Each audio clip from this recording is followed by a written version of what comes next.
Estamos, ¿verdad? Ya estamos. Muy buenos días.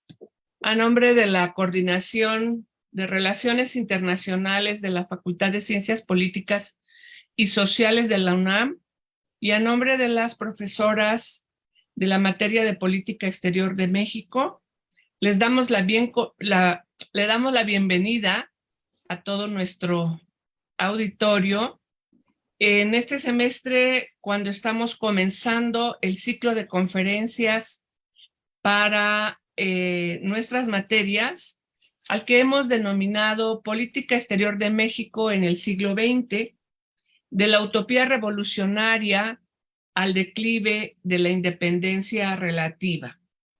Este martes 6 de septiembre de 2022 nos acompaña el doctor Rodolfo Villarreal Ríos, quien nos va a presentar la ponencia El nacionalismo pragmático, eje de las relaciones México-Estados Unidos durante la Revolución. Nos acompañan en la mesa la maestra Irene Sea, la doctora Marlene Alcántara, la doctora Ana Luisa Trujillo y yo. Entonces, estamos muy contentos de recibir hoy al doctor Rodolfo Villarreal, quien ya ha estado con nosotros en otras ocasiones, y le voy a pedir a la doctora Alcántara me haga favor de presentarnos al doctor Villarreal. Buenos días a todos. Buenos días. Muchas gracias, Rosa. El doctor Rodolfo Villarreal Ríos tiene un doctorado y una maestría en Historia por la Universidad de Montana, Missoula. También es maestro en Economía por la Universidad de Colorado, Boulder, y es licenciado en Economía por la Universidad Autónoma de Guadalajara. Ha impartido cátedra en la Universidad de Montana, Missoula, sobre relaciones México-Estados Unidos, la emigración de mexicanos a los Estados Unidos, las relaciones del Estado mexicano con la Iglesia Católica, y durante 23 años también hay que mencionar, prestó sus servicios al Estado mexicano en el rango de auxiliar de programación a director general en funciones. El doctor Villarreal es autor de los libros El Senado estadounidense enjuicia a México y el presidente Carranza, que fue publicado por el INERM en 2017, y las conferencias de Bucareli, un acuerdo pragmático de la diplomacia mexicana, también publicado por el INERM en el 2018. Además, es coautor de 4 artículos científicos relacionados con los efectos neurodegenerativos que la contaminación ambiental provoca sobre los seres humanos, y además ha sido articulista en numerosas revistas como Tiempo, diarios El Nacional en la Ciudad de México y Zócalo de Piedras Negras, Coahuila. Además, ha participado en varias páginas de internet y ha publicado un poco más de 1000 editoriales sobre historia, relaciones internacionales, deportes, tauromaquia, política y economía. Esta mañana damos la más cordial bienvenida al doctor Rodolfo Villarreal Ríos. Muchas gracias, doctor. Muchas gracias a ustedes. Quiero primeramente expresar mi agradecimiento a la doctora Rosa Isabel Gaitán, que fue cuya gentileza me permitió estar aquí con ustedes este día. En igual forma, agradezco a las maestras de la Facultad de Ciencias Políticas y Sociales de la Universidad Nacional Autónoma de México, maestra Irene Sea Prado, y las doctoras Marlene Alcántara Domínguez y Ana Luisa Trujillo Juárez, así como el apoyo técnico que nos está prestando Jair Aguilar. Asimismo, quiero expresar a ustedes, los integrantes de la Facultad de Ciencias Políticas y Sociales de la Universidad Nacional Autónoma de México, el permitirme exponer ante ustedes el tema El nacionalismo pragmático, eje de las relaciones México-Estados Unidos durante la Revolución.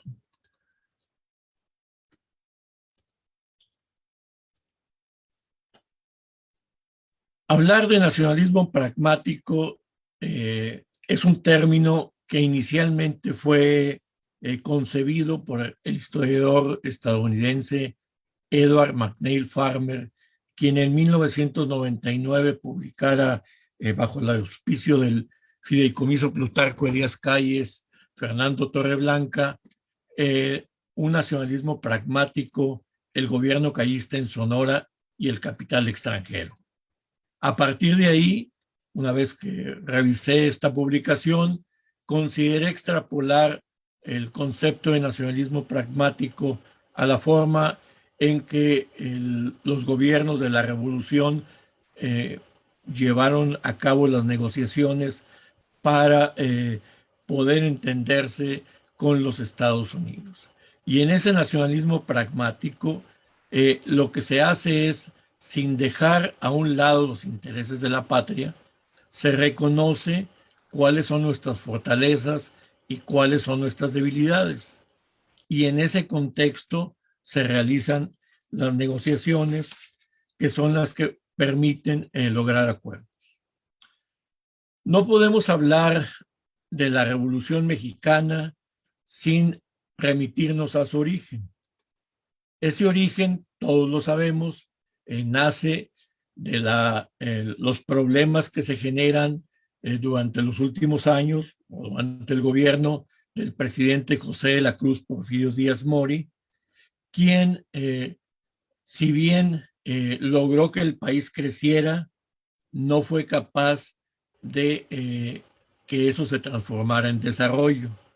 Y esto, en consecuencia, provocó una serie de problemas sociales que para 1909, después de los más de 30 años del presidente Díaz en el poder, obviamente estaban causando una serie de inquietudes, no nada más entre las clases que no habían recibido los beneficios de las políticas del porfirismo, sino también entre los grupos de interés económico que se sentían desplazados de la participación política, ya que todo, como lo sabemos, se concentraba en los allegados al presidente Díaz, que eran el grupo de los científicos, y en el norte, el grupo Monterrey, porque debemos de reconocerlo, aquel grupo que había sido creado por Santiago Vidaurri, Evaristo Madero Elizondo y Patricio Milmo, pues querían tener una participación en las decisiones políticas del país.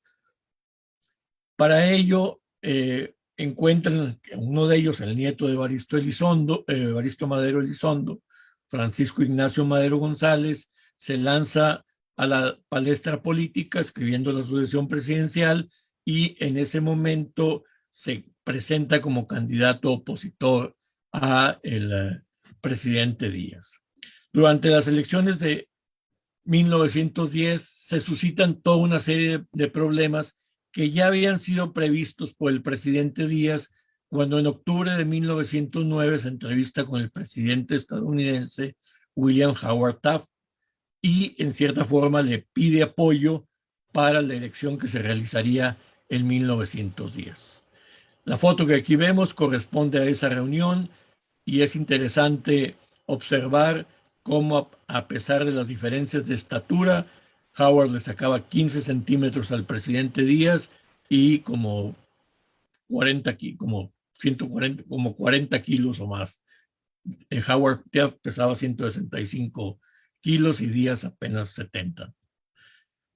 En ese contexto se dan las elecciones de 1910 con una serie de errores del porfirismo al encarcelar a Madero, cometer fraude en las elecciones.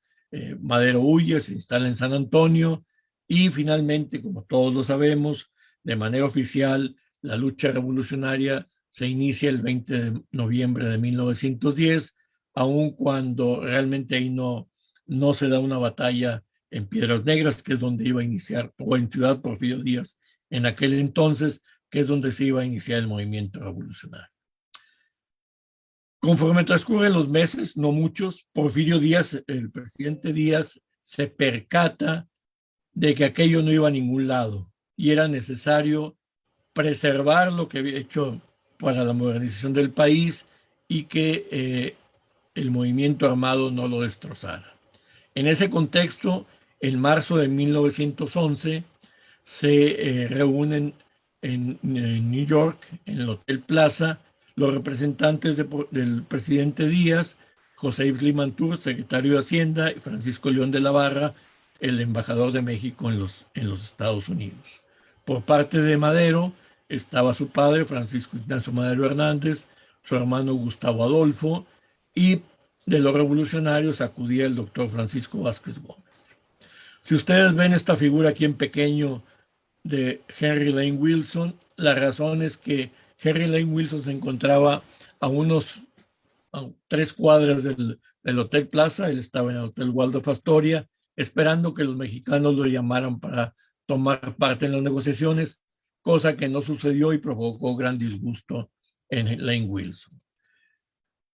Los acuerdos que ahí se tomaron era que el secretario de Relaciones Exteriores, Enrique Clay Krill Quilty, por cierto, ancestro del actual presidente de la Cámara de Diputados, Santiago Krill Miranda, presentara su renuncia y se nombrara a Limantur como secretario de Relaciones Exteriores.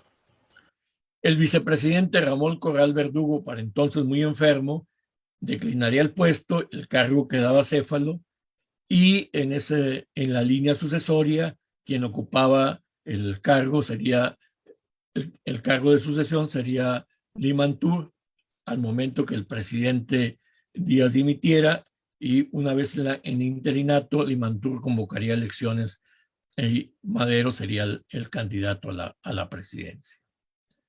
Sin embargo, el presidente Díaz, hombre político, animal político, se percata de que si Limantur accedía a la presidencia, se iba a exacerbar el movimiento revolucionario y opta por nombrar a Francisco León de la Barra como secretario de Relaciones, en base a lo cual el 21 de mayo de 1911 se dan los tratados de Ciudad Juárez, donde se reúne José María Pino Suárez, Vázquez Gómez, Francisco Madero Hernández y el representante de Díaz, Francisco Carvajal, para acordar la renuncia del presidente Díaz y el vicepresidente Corral, y que León de la Barra accediera como presidente interino para después, 6 meses más tarde, convocar elecciones. El gobierno de León de la Barra es un gobierno terso, hasta cierto punto, típico de transición. No hay mayor enfrentamiento, salvo algunos movimientos obreros problemas obreros que se logran solucionar, convoca elecciones, y es ahí donde surge un primer enfrentamiento entre los grupos que apoyaban a Francisco León de la Barra, específicamente el Partido Católico Nacional, que había sido creado el 11 de mayo de 1911, y querían imponer como candidato a vicepresidente con Madero a León de la Barra. Madero no lo acepta y posteriormente es José María Pino Suárez quien participa con esto. Una vez que Madero gana abrumadoramente las elecciones, toma el poder y sigue enfrentando la demanda urgente de parte de los revolucionarios sociales, llamémoslos así, de que hiciera las transformaciones inmediatamente. Madero optaba por el gradualismo y una de esas cosas era cumplir sus promesas de campaña. La primera de ellas era convocar elecciones, cosa que hizo en octubre de 1912, y para el Partido Católico Nacional aquello fue un éxito. Obtuvo 28 diputaciones, 4 gubernaturas y 4 senadurías. Y eso, pues obviamente despertó sus apetitos políticos.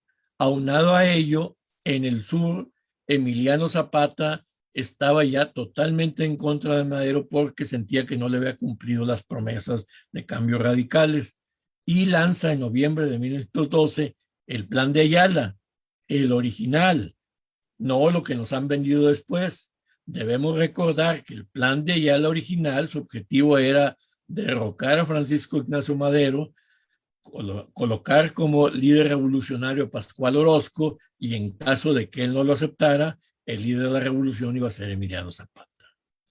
Con ese ambiente tan crispado, llega 1913 y tenemos lo que conocemos como el crimen de la Ciudadela, donde el embajador Henry Lane Wilson por fin puede cumplir con sus deseos de revancha por no haberlo invitado a la negociación del Hotel Plaza en Nueva York, y encuentra un aliado en Victoriano Huerta, cuya única definición que se puede hacer es la de asesino, ya que asesinó la democracia cuando obligó al presidente Madero y Pino Suárez a renunciar, y posteriormente los usurpa el poder para después enviarlos a prisión y en el camino que sean asesinados por Francisco Cárdenas.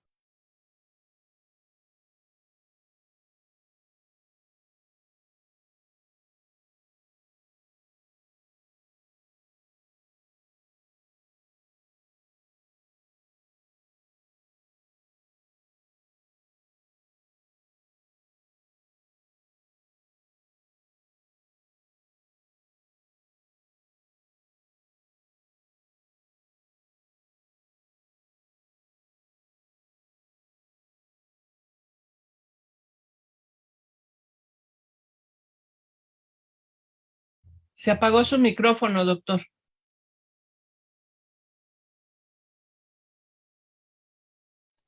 Ya, ahorita. ¿Ya? Sí. ¿Ya? Sí. Ok. Entonces, en ese momento, Carranza se muestra contrario a Huerta, la lucha revolucionaria se intensifica y en los Estados Unidos, el presidente Woodrow Wilson tiene la grandiosa idea de que era el momento de ayudar a México para deshacerse de Huerta, quien consideraba espurio como gobernante, y en ese instante decide enviar los buques estadounidenses a Veracruz, una acción que fue instrumentada por el secretario de Marina, Josephus Daniels, que posteriormente sería embajador de México entre 1933 y 41, y el subsecretario de Marina, que se llamaba Franklin Delano Roosevelt, que sería presidente de los Estados Unidos posteriormente. La acción produce el efecto contrario, porque de nada valía que los Estados Unidos alegaran que se le había ofendido a los soldados estadounidenses y que se requería hacer los honores a la bandera estadounidense con salvas y demás. La población mexicana sintió que era una invasión y definitivamente rechaza aquello, dando margen a que Huerta se mantenga un tiempo más en el poder. Sin embargo, eso pues era efímero. Las tropas revolucionarias, tanto en el occidente, las de Álvaro Obregón, como en el norte, las de Francisco Villa, infligían derrotas al ejército huertista, y ante ello los embajadores de Argentina, Brasil y Chile en los Estados Unidos convencen al presidente Wilson de que era factible negociar con la gente de Huerta su salida.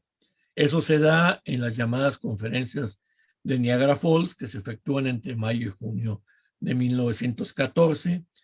Hay quienes estiman que ese fue el motivo por el cual renunció Huerta. No, Huerta renunció porque las fuerzas revolucionarias, especialmente las de Villa en Torreón y en Zacatecas, podríamos decir de manera coloquial, le rompen el espinazo y no tenía Huerta ya con qué defenderse. Finalmente, en julio, Huerta abandona el país. Carranza emerge como primer jefe del ejército constitucionalista encargado del Ejecutivo, y él es quien se encarga de presionar a los estadounidenses para que abandonen Veracruz, cosa que se logra en noviembre de 1914. Sin embargo, eso no evita que Carranza siga teniendo las resistencias por parte de los grupos revolucionarios, y vemos que sucede la Convención de Aguascalientes y posteriormente tiene que darse el enfrentamiento en Celaya entre las tropas de Álvaro Obregón Salido y las de Francisco Villa, y aun cuando pierde el brazo Obregón se impone, y aquí debemos recordar que el único general invicto que existió en la Revolución Mexicana fue precisamente Obregón. Carranza, después de ello, llega a la Ciudad de México, emerge como el triunfador, se firman los tratados de Teoloyucan, y en octubre de 1915 el gobierno de Wilson finalmente se convence que con el grupo que debe de trabajar, el que puede permitir reconstruir el país y lograr la paz era el de Carranza.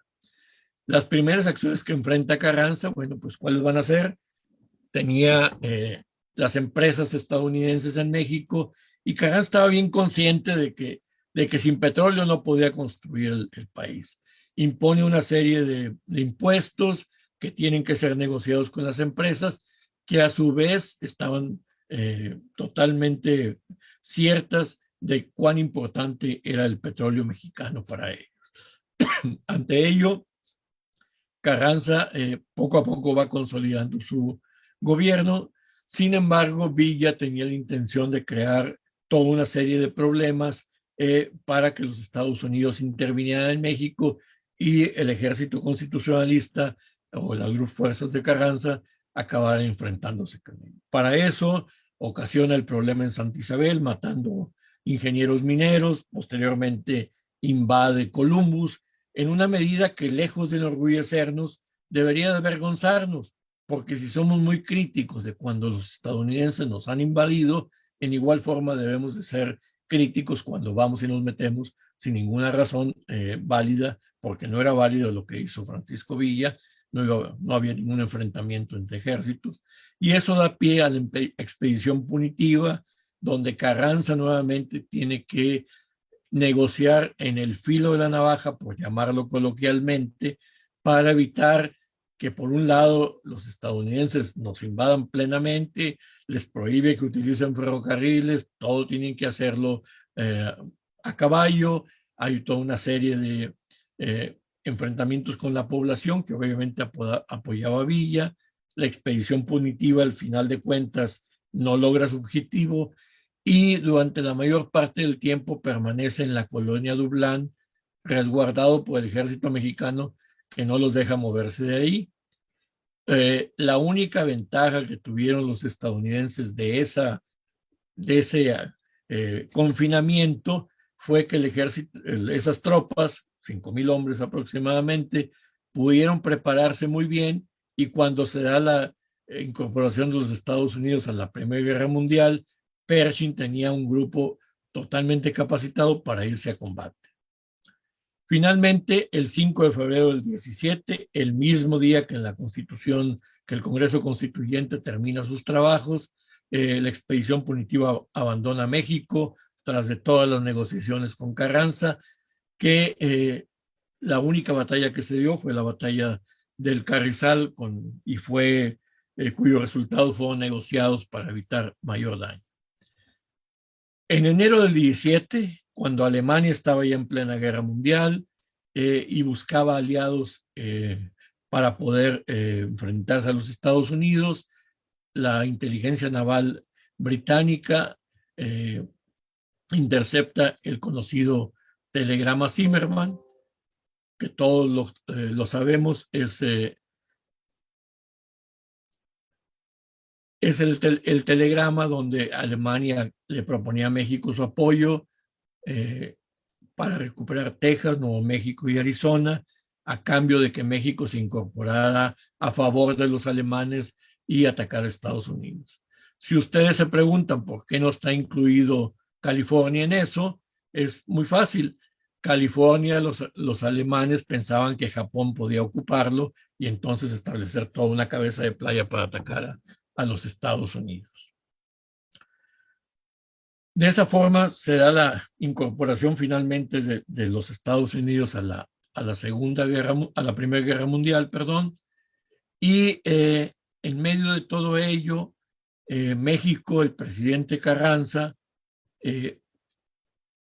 firme creyente en la autodeterminación de los pueblos, promulga lo que se conoce como la doctrina Carranza, un tema que es tratado con amplitud y con precisión en el libro cuya portada aquí les presento, La Doctrina Carranza, de la autoría de la doctora Gaitán Guzmán, libro que no voy a analizar, sería totalmente fuera de sitio de mi parte, pues si tenemos a la experta que conoce el tema, no hay que invadir esferas de las cuales uno no lo domina totalmente.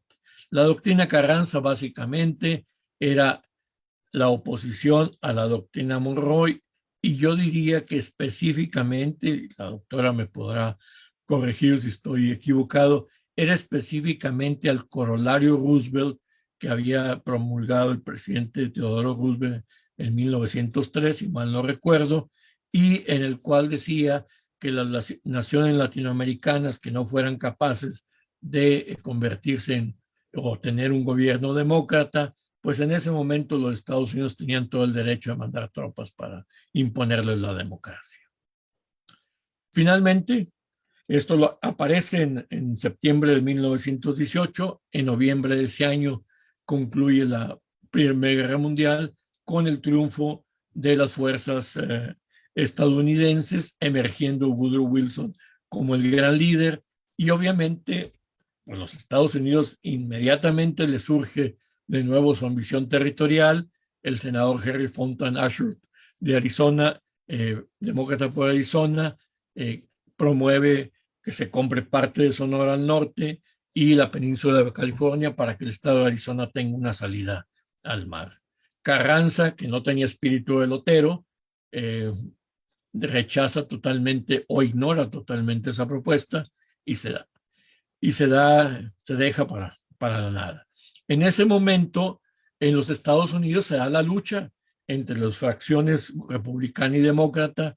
Los republicanos no querían que Wilson emergiera como el gran líder mundial y Wilson se embarca en su necedad de que los Estados Unidos se incorporen a la Liga de las Naciones. Se da todo un enfrentamiento entre republicanos y demócratas en torno a ello, y uno de los lugartenientes del líder opositor republicano Henry Cabot Lodge era el senador por Nuevo México Albert Bacon Fall, quien crea un subcomité para investigar los atentados cometidos en México en contra de los ciudadanos de los Estados Unidos.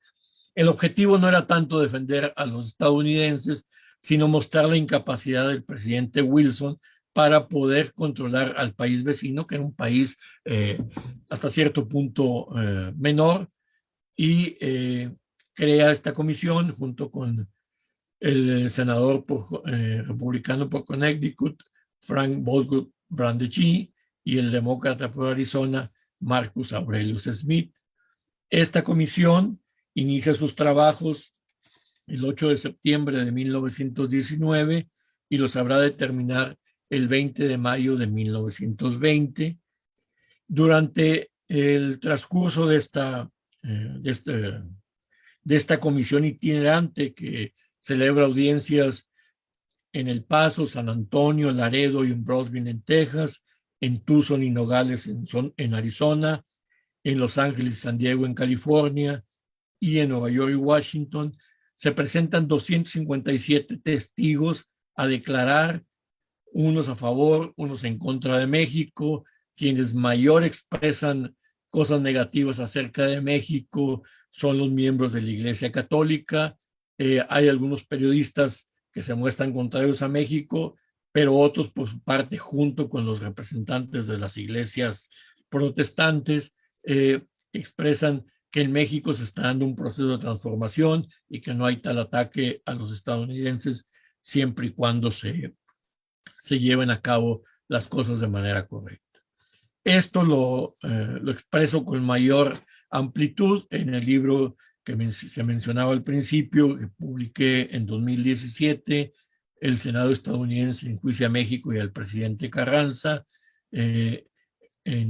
editado por el INER, en los tiempos en que la directora de esta institución era la doctora Patricia Galeana Herrera, que fue la que apoyó la publicación de esto. En el transcurso de la reunión de la comisión Fall, se dan una serie de eventos que tarde que temprano involucran a México. Uno de ellos es el infarto cerebral del presidente Wilson en octubre del 19, que pone el gobierno prácticamente en manos de la esposa de Wilson, de su médico Tumulty, el secretario particular Tumulty, y del doctor Cary Traves Grayson, que era el médico de cabecera de ellos. Ellos no permiten que nadie se acerque a Wilson, y el país prácticamente es manejado por ellos durante ese tiempo. Ante eso, se despiertan las ambiciones. Fall continuaba insistiendo en que había que atacar a México y romper relaciones. Encuentra un aliado en el secretario de Estado Robert Lansing y el embajador en México Henry Prater Fletcher.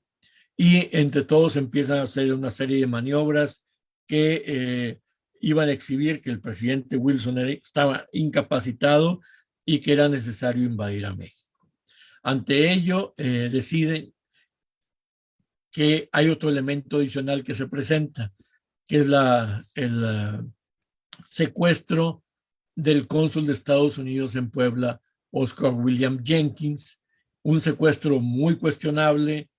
Algunos dicen que fue autosecuestro, otros dicen que realmente fueron zapatistas quienes lo secuestraron, pero al final de cuentas era la excusa perfecta para ir con el presidente Wilson a decirle que rompiera relaciones con México y mandar a los Marines, aparte que querían comprobar si efectivamente el presidente Wilson estaba capacitado para seguir ejerciendo el cargo. Se nombra a Fall y al senador Gilbert Monell Hitchcock, demócrata por Nevada, para que vayan a ver al presidente Wilson.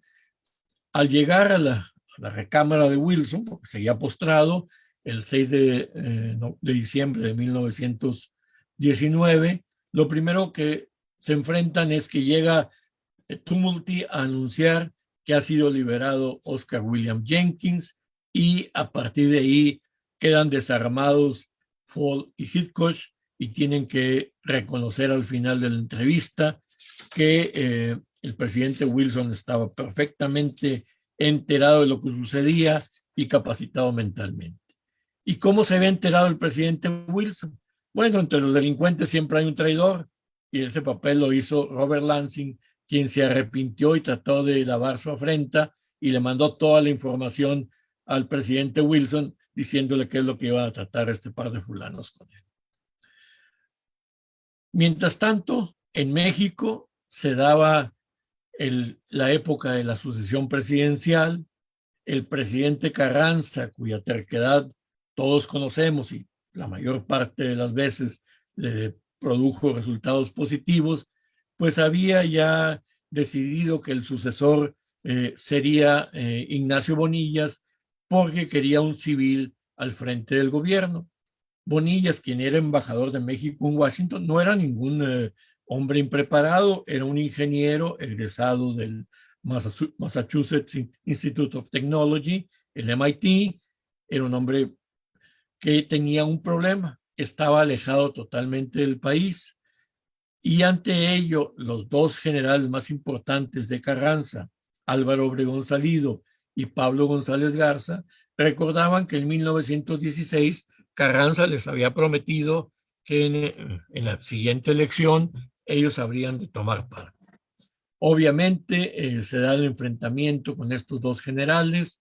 Obregón definitivamente se manifiesta en rebeldía, se ocasiona lo que conocemos como la revolución de Agua Prieta, que en realidad fue una revuelta, no debemos darle el grado de revolución, y como en aquellos tiempos las cosas no se dirimían ni en foros, ni en conferencias, ni en pláticas, pues ahí era soy tú o soy yo. Ante las circunstancias, Carranza parte rumbo al este, a Veracruz, y Álvaro Obregón, después de que le tienden una trampa, logra escapar y, vestido de ferrocarrilero, huye rumbo a el estado de Guerrero. Finalmente las cosas terminan, como todos conocemos, con el asesinato del presidente Carranza, del estadista Carranza, el 21 de mayo de 1920, en Tlaxcalaltongo, en la madrugada. Y aquí debemos de mencionar algo que fue coincidencia o no.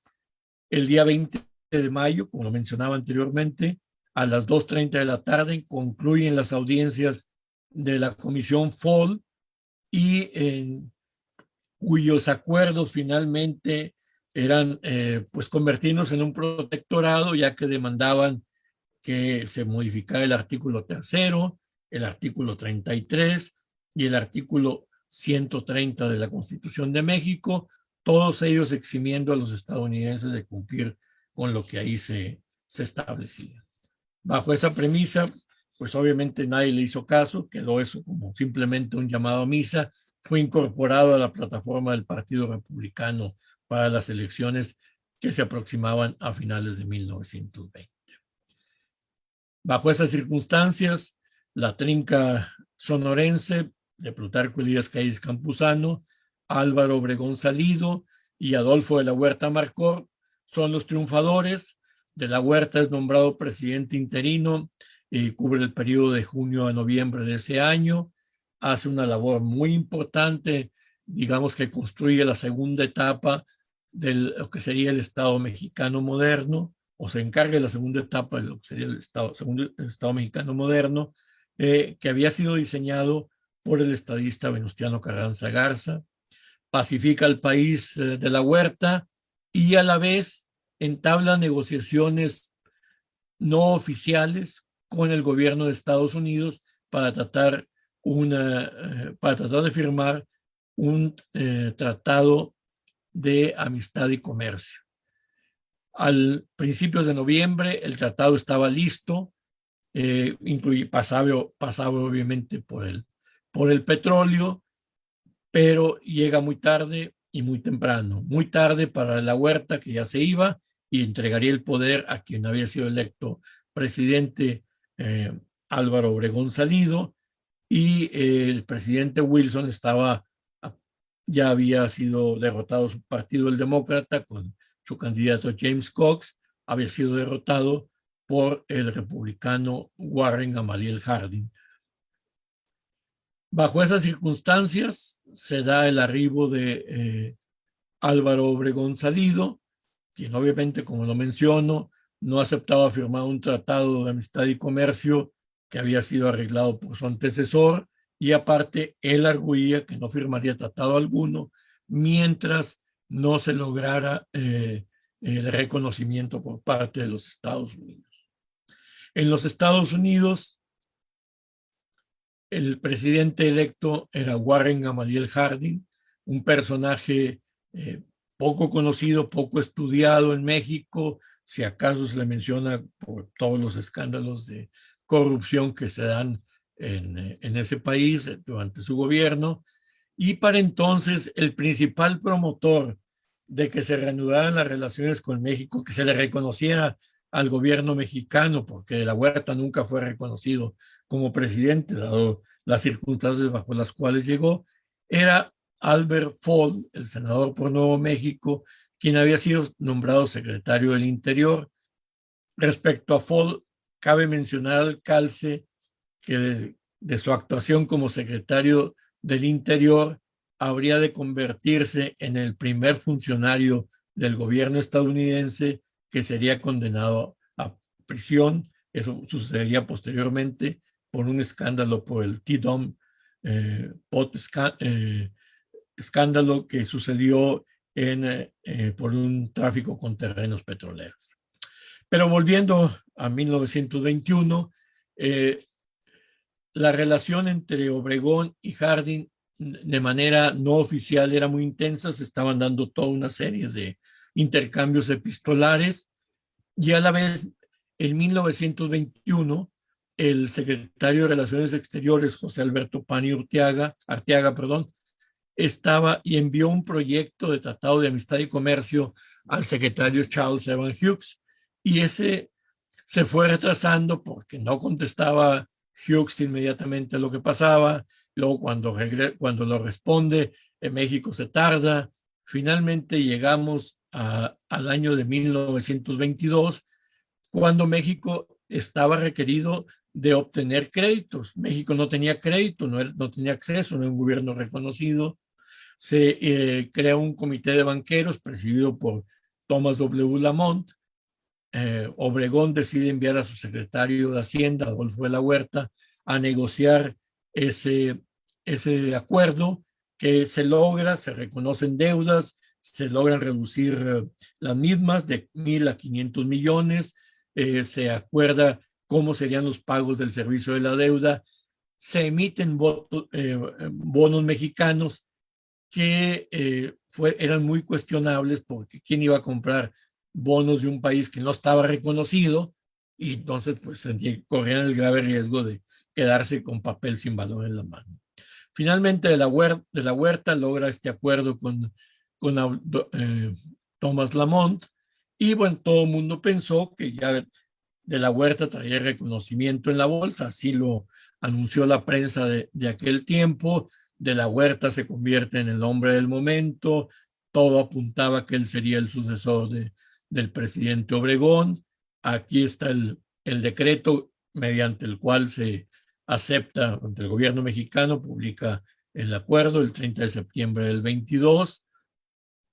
A la par de ese acuerdo, se da un fallo de la Suprema Corte de Justicia de la Nación por una demanda que se tenía de la Texas Company of Mexico referente a la retroactividad del artículo 27 de la Constitución. Los miembros de la Corte unánimemente están de acuerdo que no puede ser retroactiva la Constitución, que los depósitos de petróleo pertenecen a la nación mexicana, pero quienes habían tenido o adquirido tierras al amparo de la ley de minas, que se prevalecía antes de mayo del 17, cuando entra la Constitución, pues preservaban sus derechos y reafirman lo que ya está en la Constitución, de que el petróleo era parte del subsuelo donde quiera que fuera encontrado. Con eso transcurre 1922, llegamos a 1923, cuando ya las negociaciones finales hacen más fluidas, y en marzo de ese año se acuerda que habrá de celebrarse en las que conocemos como las conferencias de Bucareli, las cuales se materializan entre el 14 de mayo y el 15 de agosto de 1923, periodo en el cual el 2 de agosto fallece el presidente Harding, y entonces es necesario hacer un impasse, pero para entonces ya estaba todo avanzado. Y aquí quiero hacer énfasis en algo. Todos, cuando hablamos de las conferencias de Bucareli, inmediatamente pensamos en la leyenda negra que se ha construido alrededor de ellas durante los años, lo cual, ante esa circunstancia que forma parte de mi, o ante ese tema que forma parte de mi disertación doctoral, decidí hacer la investigación en las minutas, en todos los documentos que se intercambiaron entre el gobierno de México y el gobierno estadounidense, y no encontré absolutamente nada de la leyenda negra de que México se comprometió a no industrializarse y que Obregón fue un vendepatrias, etc. Esas conferencias de Bucareli tienen antecedentes que van hasta la época del presidente Juárez, cuando el 4 de julio de 1868 se firma la Convención para el Arreglo de Reclamaciones. Eso dura hasta que se da la Revolución, cuando en 1911 León de la Barra elabora el reglamento de esa comisión y se crea una comisión consultiva para atender los casos que de la misma sugieren. En 1913, 15 días antes del asesinato del presidente Madero, se emite el reglamento de esa comisión. En el 17, el presidente Carranza crea la Comisión de Reclamaciones para atender las demandas de los extranjeros por los daños causados por la Revolución Mexicana.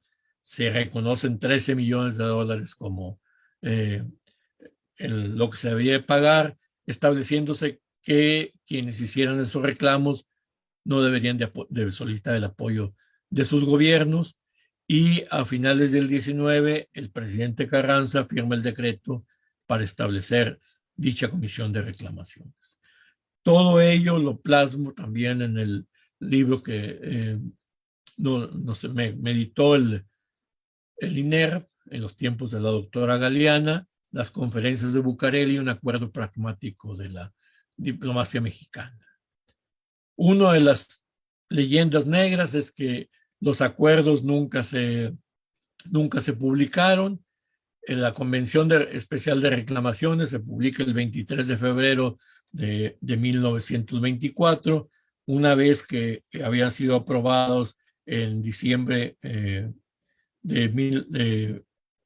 1923 por el Congreso Federal, una votación de 42-6, y en ellas lo que se establecía es que se habrían de efectuar pérdidas o daños sufridos por ciudadanos estadounidenses por actos revolucionarios entre el 20 de noviembre y el 10 y el 31 de mayo del 20.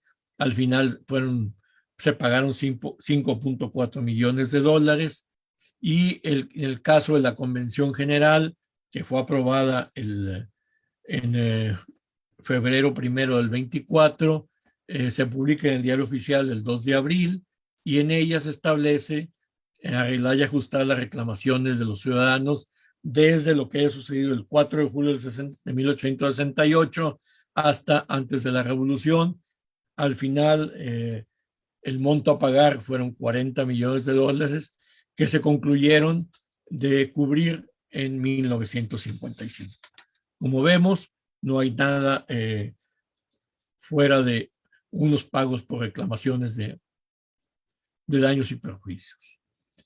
Bajo ese contexto, el presidente Calvin Coolidge, que había sustituido al presidente Harding, emite el reconocimiento a México una vez que el Senado estadounidense aprobó esos convenios, y así llega al término el gobierno del presidente Obregón, y accede a él el estadista Plutarco Elías Calles Campuzano, quien habría de ser el encargado de construir el edificio que albergaría la cuarta etapa del Estado mexicano moderno. Las relaciones entre ambos se dan muy bien, existe mucho pragmatismo, ambos Coolidge no estaba interesado en intervenir en México, el presidente Calles estaba interesado en crear las instituciones para lo que sería el México del futuro. Sin embargo, el embajador estadounidense en México por aquellos tiempos, James Rockwell Sheffield, estaba empeñado en crear problemas, llevó las cosas a un límite con una serie de mentiras, de documentos falsos y demás, al grado tal que empezó la posibilidad de que los Estados Unidos invadieran México, derivado de la información errónea que transmitía este hombre, cuyos reportes al Departamento de Estado empezaban diciendo, de acuerdo a lo publicado por la prensa en México el día de hoy, pues eso es, ningún embajador que se precie puede iniciar sus reportes en base a las noticias que se publican en la prensa. Finalmente ahí se da un incidente en el cual el presidente, el estadista Elías Calles, utiliza las herramientas de que disponía, ordena al gobernador de Tamaulipas, Emilio Póster Gil, que en caso de que se dieran una invasión estadounidense, ordenara al jefe de la zona militar en Tamaulipas, en Tampico, el general Lázaro Cárdenas del Río, que volara todos los pozos petroleros. Por otro lado, el presidente Elías Calles envía una serie de documentos al presidente Coolidge, indicándole que no los va a dar a conocer en función de que no quiere crear ningún problema.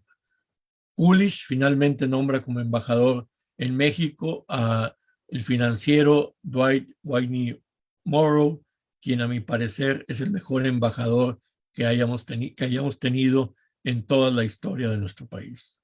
El segundo fue Josefus Daniels. Para entonces, cuando llega Morrow como embajador, ya se había dado la enmienda Pani al acuerdo Lamont de la Huerta, y se reduce la deuda gubernamental en 44%, dado que se separa la deuda de los ferrocarriles de la deuda nacional. Pero el presidente Elías Calles tenía que hacer algo con el petróleo para ver de en qué forma iba a controlarlos y obtener ingresos o beneficios para México. Emite un decreto en el cual se establece que todas las compañías petroleras que estuvieran operando y las que lo quisieran hacer en el futuro tendrían que acogerse a una concesión petrolera por 50 años e incluirse en dicho decreto la cláusula Calvo. Oh, perdón, aquí se me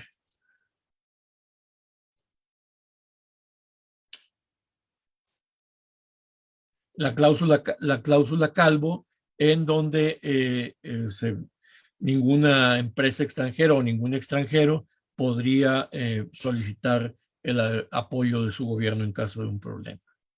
Cuando llega Morrow, se da una química muy importante, muy amplia, muy en lo que se conoce como los desayunos de huevos con jamón, que se da en principios de noviembre, y entonces la primera negociación que se enfrenta a Morrow es cómo resolver el asunto de la ley petrolera de 1925.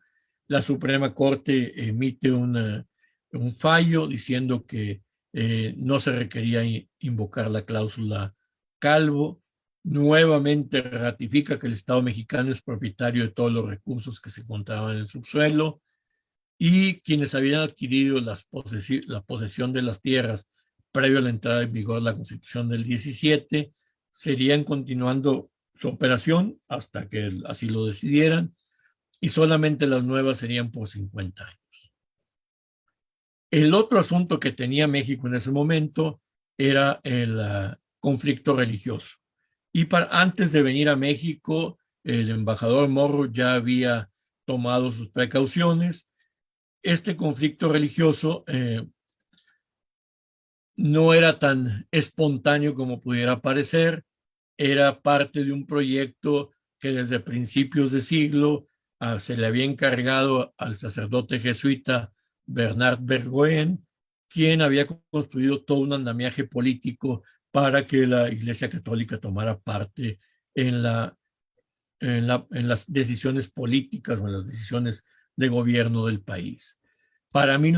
En 1917, cuando se promulga la Constitución, el arzobispo de Guadalajara, entonces arzobispo de Chiapas, Francisco Orozco y Jiménez, toma una parte muy activa en contra de la promulgación de la Constitución del 17, la cual es apoyada por el Papa Benedicto XV, y es expulsado del país Orozco Jiménez y varios sacerdotes más. Cuando llegamos a 1926, que se da todo el conflicto religioso, el Papa Achille Damiano Ambrogio Ratti, mejor conocido como Pío XI, es quien da su bendición al movimiento armado de 1926, cuando promulga la encíclica Iniquis Afflicticis, mediante la cual encamina o hace que los católicos, premia a los católicos a que vayan a defender de manera brava y valiente sus creencias, y entonces en diciembre de ese mismo año los 12 arzobispos de México dan la anuencia para que la Liga Nacional de la Defensa Revolucionaria vayan y se lancen a la lucha. Bajo esas circunstancias se da la llamada Revolución Cristera, que para mí es la reyerta inútil, porque al final de cuentas lo único que se obtuvo fue la muerte de 100,000 mexicanos y que el Estado mexicano gastara miles de pesos en ello. Así llegamos a 1928, cuando Morrow acuerda con el sacerdote paulista John J. Burke que venga a México, se entrevista durante 6 horas con el estadista Elías Calles, encuentran una solución al problema, y entonces está todo listo para que en mayo vinieran Pascual Díaz y Barreto, el obispo de Tabasco, y Leopoldo Ruiz y Flores, el arzobispo de México, vinieran a negociar. En mayo hay un acuerdo que está todo listo para finalizar la revuelta cristera. Morrow envía a la embajada, al Departamento de Estado, los acuerdos que se han logrado para que se transmitan al Vaticano. En el Vaticano, al parecer, a Pío XI no le era suficiente la cuota de sangre que se había derramado y rechaza los acuerdos. En julio, un fanático católico asesina al presidente electo Álvaro Obregón.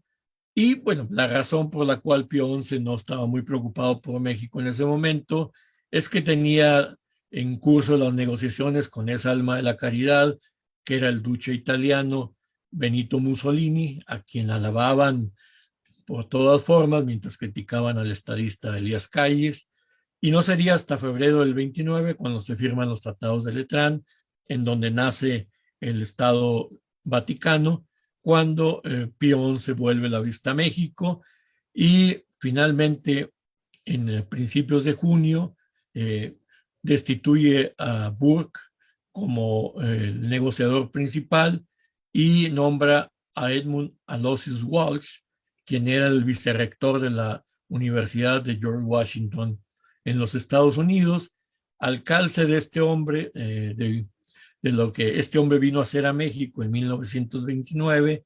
Debemos recordar que en 1950, en enero, se reúne en el Hotel Colony en Washington con un profesor de ciencias políticas de dicha universidad y un abogado prominente de Washington y el senador por Wisconsin, Joseph McCarthy. Y en esa reunión se determina que para impulsar la campaña de reelección de Joseph McCarthy, lo mejor era instrumentar lo que todos conocemos como el macartismo. Por si no conocían quién es el padre del macartismo, aquí se los presento, es el Mundo Walsh. Pero en 1929 era un jesuita que vino a México a tratar de resolver lo que ya estaba resuelto, simplemente requería formalizarse y trató de imponer nuevas condiciones, no le fueron aceptadas ni por los propios jerarcas católicos mexicanos, ni por el embajador Morrow y el presidente Portes Gil, quienes finalmente a finales de junio firman el modus vivendi, mediante el cual se reanuda el culto de las iglesias al marco de la ley.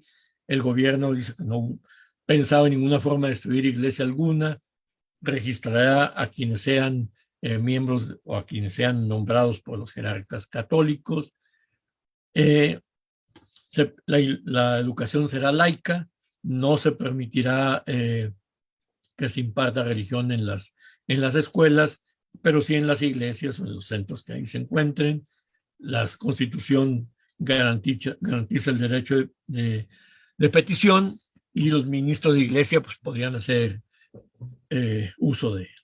De esta manera se cierra este periodo durante el cual el gobierno mexicano, en el proceso de constituir o de construir el Estado moderno mexicano, lo cual se realiza en 4 etapas: el diseño elaborado por Venustiano Carranza Garza, la limpieza del terreno por Adolfo de la Huerta Marcor, la cimentación la pone Álvaro Obregón Salido, y el edificio que albergaría las instituciones del Estado mexicano moderno sería edificado por Plutarco Elías Calles. En este asunto, en todo ello, prevaleció el nacionalismo pragmático como el arma de negociación de México. Ellos 4 dieron un ejemplo de que es muy importante defender a la nación y los intereses de la misma, pero siempre teniendo presente cuáles son nuestras debilidades y cuáles son nuestras fortalezas. Nacionalismo no es envolverse en el lábaro patrio y lanzarse al vacío para beneplácito de las mayorías. Nacionalismo es entender que la construcción del futuro se debe de hacer en base a realidades y en base a cuáles son nuestras circunstancias. Y así fue como nació el Estado mexicano moderno, ese que tuvo éxito, que durante 70 años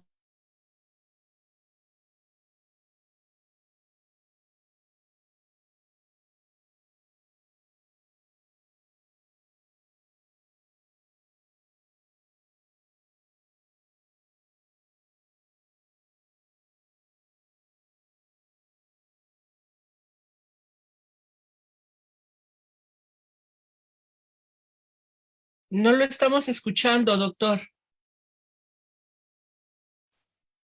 Parece que se canceló.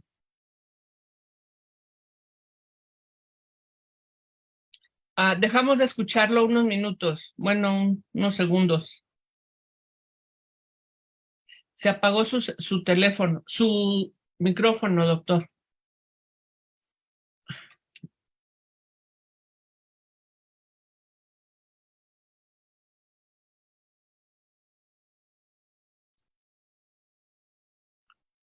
Está silenciado, doctor.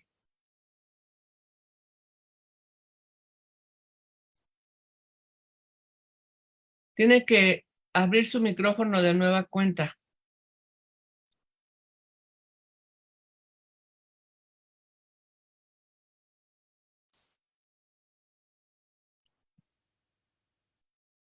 Tiene que picarle al icono del micrófono.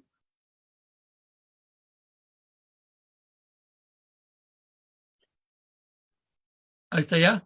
Ahora sí, Ahí está nos ya. quedamos en que se está consolidado o construido las 4 etapas del Estado mexicano moderno, Ajá. con un nacionalismo que nos obliga a entender flaquezas y fortalezas para que sea un nacionalismo efectivo, ¿verdad? Ujú. Que conduzca a algo, y ahí lo dejamos de escuchar. Bueno, ese nacionalismo no implica envolverse en la bandera nacional para decir y lanzarse al vacío y decir que todos queremos mucho el país. El nacionalismo implica reconocer nuestras, pragmático implica reconocer nuestras fortalezas y nuestras debilidades. Y en ese contexto fue como se construyó el Estado moderno mexicano en las 4 etapas, cuando el presidente Carranza lo diseña, el presidente Adolfo de la Huerta efectúa la limpieza del terreno, el presidente Obregón Salido echa los cimientos y finalmente el estadista Plutarco Elías Calles edifica valga la redundancia, o construye el edificio en donde durante 70 años habría de albergarse el Instituto, el Estado mexicano moderno, un Estado que fue exitoso a pesar de todos los errores y todos los negativos y todos los positivos que se le quieran colgar. Inmerso en ese proceso, se dio la prevalencia de la institucionalidad y fue generada la movilidad social, que estuvo apuntalada por el surgimiento a todos los niveles de establecimientos educativos privados y públicos de excelencia, entre los cuales destaca con singular preeminencia la Universidad Nacional Autónoma de México. Muchas gracias. Muy bien. Quedo a sus... Ok. ¿Quiere dejar de compartir, por favor, la pantalla? A ver, déjeme... quito Sí. Ajá. Okay. Ya está ahí. Ok, muy bien. Muchísimas gracias por esta exposición, doctor Villarreal. Creo que nos ha hecho un recorrido por por esta historia de nuestro país, donde vamos justamente de la parte del final del siglo XIX, que marca los antecedentes de este otro gran proceso social, político, económico, que va a marcar definitivamente nuestro siglo XX en cuestiones internas, pero también en cuestiones de vinculación internacional, no solo de México con el mundo, sino también va a aportar nuevas opciones a la forma en que se vinculan los países. Va a cuestionar la vigencia del derecho internacional y las prácticas de este, que habían sido normalizadas durante los siglos anteriores. Quisiera entonces ahora dar la palabra a nuestras profesoras para que hagan los comentarios que consideren pertinentes. No sé quién quiere comenzar. ¿Quieres probar si puedes, si te podemos escuchar, Irene? No.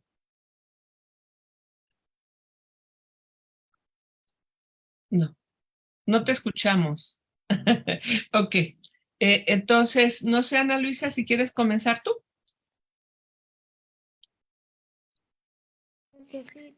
¿Me escuchan? Sí, Sí. Bueno, yo quisiera en primera instancia felicitarlo. Tiene una exposición vasta, amplísima, que nos gracias. resume en una hora un periodo histórico muy intenso. Yo destacaría nada más la capacidad de estos líderes que nos mencionaba hace un momento sobre cómo construir al Estado mexicano. Si bien con Benito Juárez ya se habían establecido las bases, creo que parte de las herramientas con las que México se desempeña actualmente en política exterior se van fundamentando en esta etapa.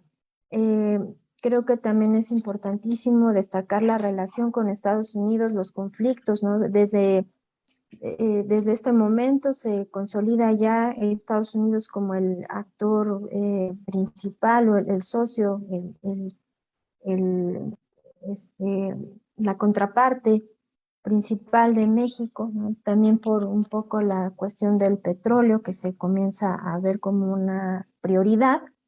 Y sin duda es trascendental estudiar esta etapa precisamente por eso, ¿no? Es Estados Unidos ya nuestra contraparte más importante. Es evidente ya también que la relación entre México y Estados Unidos es intensa y es interdependiente. Tanto nosotros como ellos relacionamos, se van imbuyendo los asuntos internos con los asuntos externos, lo cual también me parece destacable, sobre todo para los estudiantes, ¿no? Que si podemos avanzar en el tiempo, cuando llegue el momento de que revisen la política exterior actual, pues esta etapa es fundamental para que la puedan entender en la actualidad, ¿no? Y creo que la exposición que nos hace es fascinante, de verdad, yo le agradezco Gracias. muchísimo.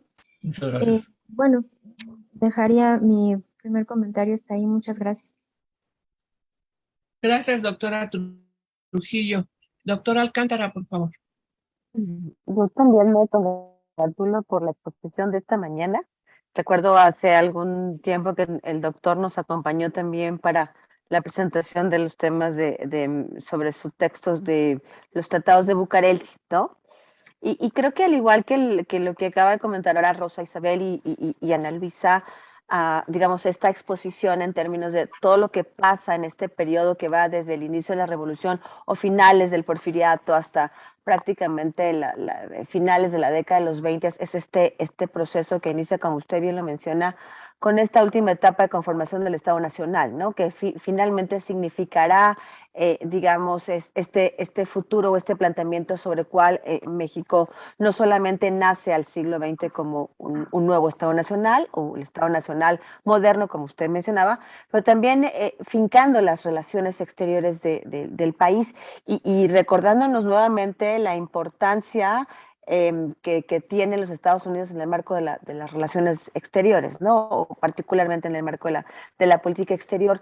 Recordaron también en estos temas que habíamos estado revisando ya en el siglo XIX, que tiene que ver con temas de reconocimiento, la deuda externa, el petróleo, es decir, una serie de factores que habían estado ya en ese escenario nacional y en sus relaciones para, digamos, venir digamos, en esta etapa a concluir con esas temáticas para que después, justamente, digamos, en el siguiente periodo, la década de los 30, 40, bueno, pues entonces hablar de nuevos elementos en la relación bilateral México-Estados Unidos y por lo tanto en la política exterior mexicana, ¿no? A mí me parece muy interesante esta visión con respecto a la figura del pragmatismo, ¿no? En términos de la política exterior, porque si bien es cierto, ¿no? a lo largo del siglo XX, digamos hasta la fecha, se ha dicho sobre este pragmatismo propio de la política exterior. Creo que no es algo, digamos, reciente, sino es algo que, como usted acaba de mencionar, doctor, ha estado marcado en este inicio del siglo XX, ¿no? En donde entonces aquí podemos observar sí ya los cambios del 19 al 20 y forjar, digamos, una nueva visión en materia de política exterior que está estrechamente también relacionada, creo que, como usted lo mencionaba, al nacionalismo, ¿no? Si bien es cierto, la revolución ya empieza a hablar de ese nacionalismo mexicano, vamos a llegar a la siguiente etapa, los 30, los 40, en donde el nacionalismo mexicano va a estar también, digamos, y que revisaremos en el curso de Política Exterior de México 2, estará presente justamente ya con nuevas bases para la negociación otra vez con Estados Unidos en términos del petróleo, ¿no? Fundamentalmente con la llegada del presidente Cárdenas, en donde se está, y creo que también es un elemento que está presente, ¿no? El que México busca constantemente relacionarse o mantener relaciones en términos de una estabilidad para con los norteamericanos, ¿no? Que creo que también es un periodo en donde la política exterior de México está sustentada fuertemente, ¿no? En la relación con Estados Unidos, ¿no? Y de ahí, bueno, pues tratar de buscar, digamos, como decía un poco Ana Luisa, ¿no? En periodos mucho más, o después creo que de la Segunda Guerra Mundial, el insertarse México en ese escenario internacional, ¿no? Que va a ser completamente diferente de lo que acabamos de ver ahora en el periodo que usted nos acaba de mencionar, ¿no? Pues creo que me parece interesante hablar de este pragmatismo, ¿no? Y ver de dónde surge, o sea, esta idea también en el marco de las acciones de México, más adelante de la fecha o del periodo que usted abarca, ¿no? Ha estado presente, ¿no? Y creo que eso es lo que no, en el marco de esta charla, no tenemos que olvidar justamente esta acción pragmática de la política mexicana, no voy a decir de la política exterior, sino de la política mexicana con respecto a las situaciones que vivía, esta defensa de nuestros intereses, efectivamente, como usted dice, sin tener que envolvernos en la bandera y tirarnos, ¿no? Digamos, en una proporción muy medida de lo que implicaba para México bajo las circunstancias que teníamos al interior del país y también tomando en cuenta las circunstancias que se vivían en el contexto internacional, ¿no? Entonces, pues yo le agradezco mucho esta charla. Rosa Isabel sería mi comentario al respecto y creo que habría que pues seguir trabajando justamente en este concepto pragmático, ¿no? Sí. No sé si usted quiere comentar algo, doctor. No, pues nada más agradecer los comentarios laudatorios que ofrecen tanto usted como las doctoras Trujillo y Alcántara. Efectivamente, como usted y yo lo hemos comentado, doctora Gaitán, en esa época es cuando se establecen las bases de lo que habrá de ser la política exterior mexicana a lo largo del siglo XX. Y bueno, actualmente sufre un proceso ahí de ajustes que todavía no acabamos de entender cómo se va a negociar, pero creo que a lo largo del siglo XX dieron resultados. Hubo momentos muy valiosos en la política exterior mexicana.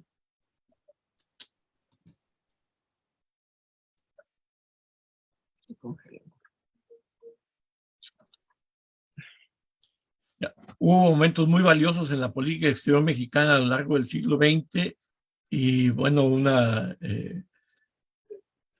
en toda época, la época del general Cárdenas, cuando se da la expropiación petrolera, hay un tema muy interesante que había pensado tratar, pero el tiempo ya no me lo permite, es cómo se da la participación de Alemania y Japón en ese proceso de la expropiación petrolera. Y no sé si ustedes conozcan un libro que se llama Strategy, Security and Spies, de María Emilia Paz, que fue publicado les voy a compartir la pantalla en donde tengo el libro para que lo vean. Es este libro, Strategy, Security and Spies. No es conocido en México, jamás fue traducido. Fue en 1997, se publicó en 98, y trata de cómo Alemania y Japón fueron quienes nos financiaron en la expropiación petrolera, porque ellos fueron los que nos compraban el petróleo en aquellos años. E inclusive existían dos compañías petroleras privadas en México, una era la compañía La Laguna y otra la Veracruzana, y esas dos compañías se dedicaban de explotar petróleo. En 1940, en octubre, se emite un decreto para que la compañía, la Veracruzana, operara 100,000 hectáreas para la exploración de petróleo. Y bueno, pues el capital que financiaba esa compañía era capital japonés. Y entonces el embajador Daniels, cuando se entera de ello, va a reclamarle al presidente Cárdenas que qué estaba pasando. El presidente Cárdenas dice que desconocía el decreto, y bueno, acaban culpando al subsecretario de Economía Nacional, que fue quien firmó el decreto, Modesto Cecilio Roland, quien por cierto es el ingeniero que construyó la Plaza México y el Estadio Azul. Es un gran ingeniero, hizo mucha obra en Baja California, pero pues le tocó pagar los platos rotos porque pues él no se mandaba solo, ¿no? Ningún subsecretario se manda solo, ¿no? Y se da la concesión para que la compañía petrolera, la Veracruzana, explorara esas 100,000 hectáreas, y bueno, pues finalmente se tiene que cancelar, y pues se publicó en el Diario Oficial dicho decreto que el presidente Cárdenas decía desconocer, ¿no? Pero eso es otro asunto que pues en algunos casos el pragmatismo tiene que llevarse al límite de las cosas para poder sobrevivir. Sin la compra de los alemanes y japoneses no hubiéramos tenido expropiación petrolera, porque pues el petróleo en el subsuelo no sirve de nada. Ese era mi comentario. Sí. Muchas gracias, doctor. Pues yo creo que nos sirve muchísimo su exposición, doctor, para identificar esto que comentaba, pues yo creo que como lo que está atrás de estos años en los que la revolución le da a México una constitución y una nueva forma de relacionarnos con el exterior, que no es nada fácil porque afecta sobre todo intereses privados muy poderosos en torno a este recambio energético que está viviendo el mundo. Recambio energético y hegemónico. Así ¿no? es. Donde pasamos de una fuente de energía a otra, donde pasamos del centro de poder mundial de Inglaterra hacia Estados Unidos, atravesando por una guerra europea tremenda, y los mexicanos por un proceso de guerra civil verdaderamente cruenta, que aquí hemos podido observar en su presentación, en su ponencia, los distintos momentos por los que atraviesa la relación México-Estados Unidos en este escenario nacional, continental y mundial, ¿verdad? Aquí creo que la Revolución Mexicana y esta práctica internacional o de vinculación externa con Estados Unidos y también con el resto de las potencias europeas va a pretender una nuevas reglas de convivencia internacional. Y yo creo que ahí es donde podemos entender justamente la importancia del proceso revolucionario y de este proceso de construcción del Estado mexicano, que ya habíamos analizado con nuestros estudiantes el semestre pasado, señalando cómo se va discutiendo un proyecto de nación que va a ser finalmente tomado por el grupo liberal y llevado a la práctica por Porfirio Díaz, Ujú. ¿verdad? Entonces, este recambio creo que nos deja, con lo que usted nos ha presentado aquí, algunas preguntas o algunos temas que a mí me gustaría poner sobre la mesa, que no van a ser motivo de discusión ahora, pero que quisiera que nuestros estudiantes tuvieran claro, que es la relación entre proyecto histórico y política exterior, y cómo el nuevo Estado y las ideas directrices, su esencia ideológica, va a impactar el proyecto de nación, va a redefinir el proyecto de nación en ciertos aspectos, dentro del contexto del capitalismo, por supuesto, pero va a aportar también nuevas, decía, me repito, formas de interaccionar con Estados Unidos, con Europa y con el resto del mundo. Entonces, la segunda pregunta que yo dejaría en la mesa es cómo las características del nuevo Estado tienen una función en el sistema internacional y le van a dar una tarea específica a su política internacional, considerando siempre, desde mi punto de vista, que la política exterior va a ser muy claramente en este momento, como en otros, la expresión del sistema político de nuestro país, y que a las características de ese sistema político a nivel interno van a corresponder también determinadas características de su política internacional.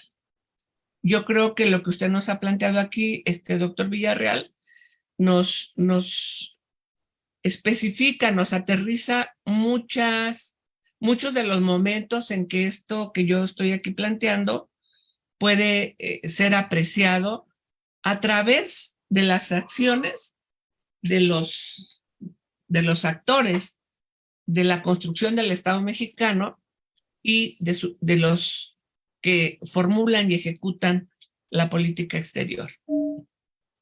Y dejaría ahí mi comentario. No sé si alguien quiere agregar algo más.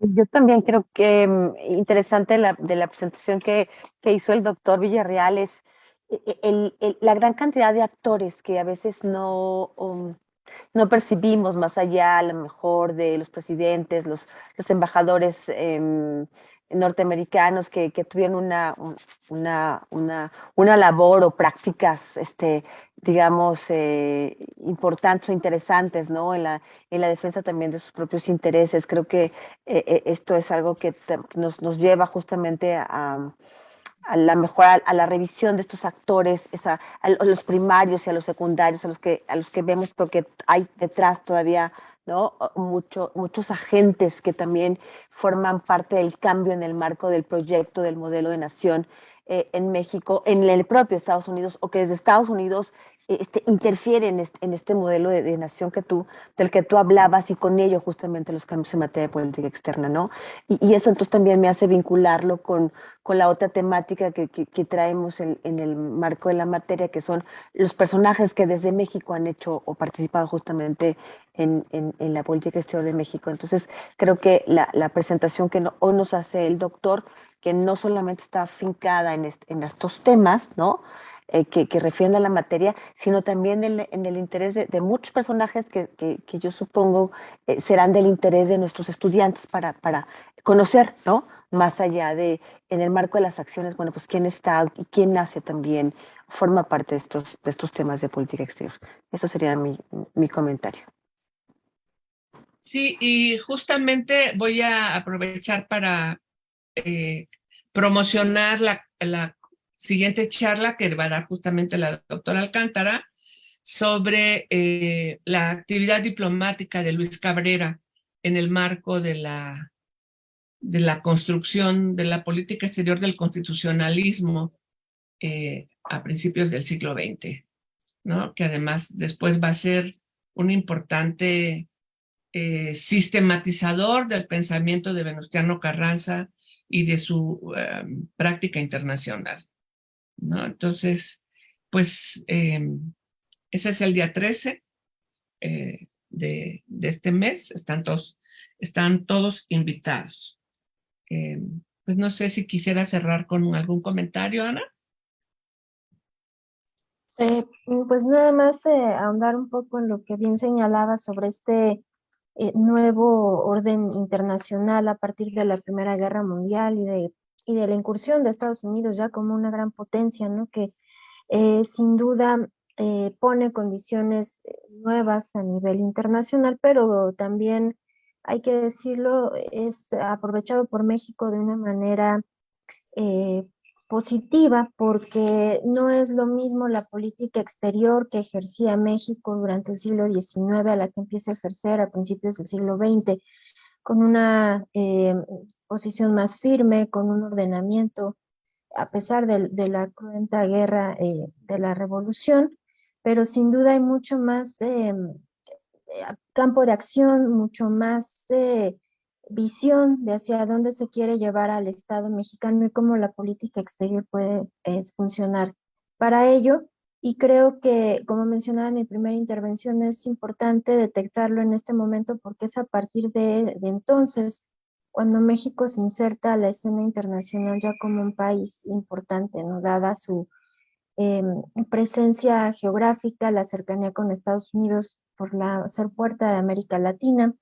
Y creo que esa parte es importante destacarla a propósito de la exposición del doctor Villarreal, ¿no? Que nos muestra elementos importantes en esta etapa histórica. Y bueno, eso sería todo. Sí. Gracias, doctora. Pues no sé si el doctor quisiera hacer algún comentario más. Ya Bueno, escuchamos a Irene no y Ya sé, tenemos a la palabra. maestra. me gustaría hacer un comentario final, si es posible. Adelante, por favor.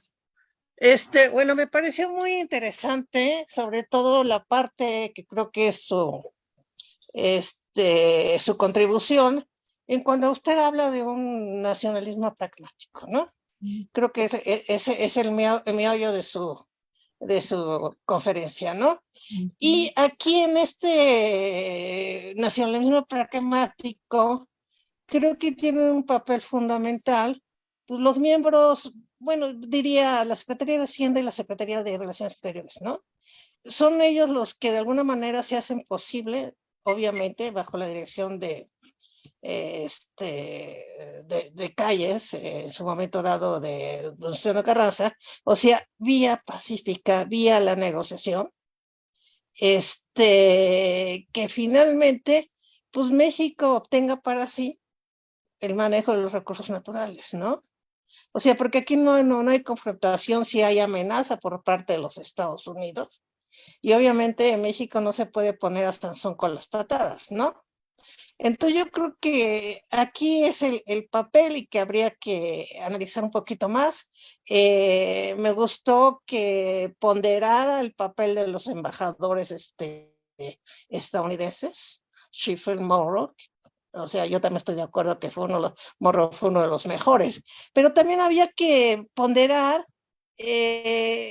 bueno, ¿qué hicieron los embajadores de México ante los Estados Unidos?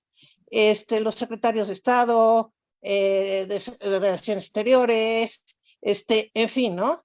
Creo que había que profundizar más en esta parte, ¿no? Entonces, bueno, yo lo único que quería es extender, fue una presentación muy amplia, muy interesante, sobre todo por las fotografías, etcétera. Entonces, como que se graba más. Entonces, mis felicitaciones, ¿no? Y disculpen por lo de mi sonido. Bueno, le agradezco mucho sus comentarios y sí, definitivamente concuerdo con usted en que hay una serie de actores que no mencioné por la limitación del tiempo, pero no podemos olvidar que en la política internacional del carrancismo es fundamental Isidro Fabel Alfaro. Él es el principal, vamos a decir, es el iniciador de todo esto. Si hablamos de embajadores o representantes en Washington, la labor de Eliseo Redondo Garza es fundamental. Eliseo Arredondo, no sé si ustedes lo sepan, era primo hermano de don Venustiano Carranza. Entonces, pero él, independientemente de eso, ahí el nepotismo es válido porque era un hombre muy valioso e hizo una labor muy importante en momentos cruciales para México. Hay otro embajador también que tiene un papel preponderante, es Manuel Telles Acosta, en la época del estadista Elías Calles, que su intervención evita que un problema explote, el problema que había creado el embajador Sheffield. En México, durante la época en que no existían relaciones oficiales con los Estados Unidos, George Summerlin, el encargado de negocios, fue un elemento muy importante durante el gobierno del presidente Obregón. Tampoco podemos dejar de lado la labor que desarrollaron Alberto Pani y Aarón Sáenz Garza. Son funcionarios, todos ellos los mexicanos, que eran gente muy preparada. Yo digo que la razón por la cual el gobierno estadounidense terminó otorgando el reconocimiento a Carranza fue básicamente porque se percató de que con Carranza estaban los elementos más preparados. No estaban los más populares, pero sí el grupo que rodeaba a Carranza era un grupo de gente muy preparada, como lo mencionó la doctora Gaitán. Luis Cabrera fue una pieza fundamental en ese proceso. O sea, si empieza uno a ver todos los hombres que rodeaban al grupo de Carranza, los que se crearon a lo largo de la historia, hay un personaje político que poco se estudia, que es el caso del general Manuel Pérez Treviño, a quien yo tengo una profunda admiración por él, un político muy sagaz, muy preparado, un hombre que cuando fue diplomático en España durante la guerra civil, una actuación envidiable, salvó muchísimas vidas. No fue presidente de México. Hay una anécdota de por qué no fue escogido en lugar de Lázaro Cárdenas, y se dice que al momento de la sucesión, Abelardo L. Rodríguez estaba negociando con el expresidente Elías Calles y vetó a Pérez Treviño porque Pérez Treviño había sido novio de la esposa de Abelardo L. Rodríguez. O sea, esas son cosas, eso está confirmado. Una de sus nietos me lo confirmó. Pero así, o sea, y todos esos hombres, contrario a lo que se dice, Carranza no los mandó a estudiar a Alemania, los mandó a prepararse a Estados Unidos. Hay toda una generación, Aarón Sáenz, su hermano Moisés Sáenz, que es pieza fundamental en el proyecto educativo mexicano, estudiaron en Estados Unidos. Andrés Osuna, otro personaje muy importante. O sea, si se pone uno a analizar los hombres que estaban detrás de Carranza, de Obregón, de Calles, eran gente preparada. Y eso creo que fue fundamental en la construcción del Estado moderno. Cada uno de ellos podría ser estudiado de manera particular y dedicársele horas al análisis de los mismos. Y bueno, quiero agradecerle a las cuatro su amabilidad, su invitación, el haber estado aquí. Qué lástima que no estuvieron los alumnos, pero pues esperamos que en otra ocasión podamos contar con su participación, porque siempre es importante las opiniones de otras generaciones distintas a las nuestras. Sí. Entonces, les agradezco mucho a la doctora Gaitán, a la doctora Trujillo, a la maestra Sea y a la doctora Alcántara el haberme permitido compartir esta charla, que es un tema que me apasiona y al cual le he dedicado pues los últimos 18 años de mi vida. Muchas gracias. Muchas gracias, doctor. Muchas gracias a todas. Creo, voy a echar agua a mi molino, aprovechando el comentario del doctor Villarreal. Hemos estado insistiendo, tanto Irene como Marlene, como el doctor Alberto Enríquez Perea y otros colegas, Alfonso Sánchez Mujica, en el Seminario de Historia Política y Relaciones Internacionales, de que es necesario rescatar a todos estos personajes que desde las relaciones internacionales, como actores de las relaciones internacionales de México, necesitamos estudiar, necesitamos profundizar en su pensamiento, en su contribución, en su acción como formuladores y como actores de la política internacional de México.